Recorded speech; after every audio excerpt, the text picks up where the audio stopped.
This Minuetto is really characteristic of Boccherini's string writing. The piano part is actually quite simplistic for this one, so it will need to be led from the bass. We're going to focus on keeping the articulation short and light, and by leaning on the first beat of every bar, we're going to help bring out that feeling of a dance in 3.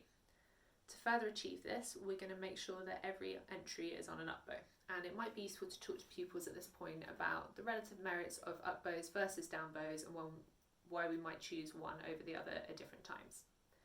There are loads of really great opportunities here as well to talk about coming back to the heel for shorter up bows, which is something beginners can find quite tricky to get their heads around.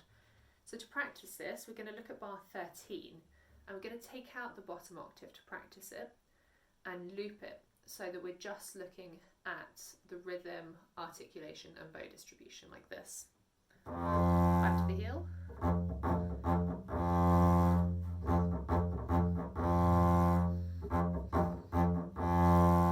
And so on. Sticking with the idea of phrasing, which is so important with Boccherini, it's useful to think about the shape of the phrasing reflecting the dynamics. So as the pitch rises, then we get louder, and in general, as the pitch falls, we diminuendo. This could be over the course of a couple of beats, like in bars 6 and 7, or over a few bars like at the beginning.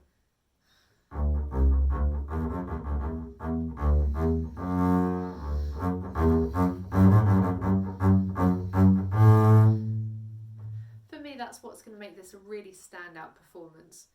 The rhythms and the notes are actually quite manageable once they're familiar, but it's bringing out the character that's really going to make this so special.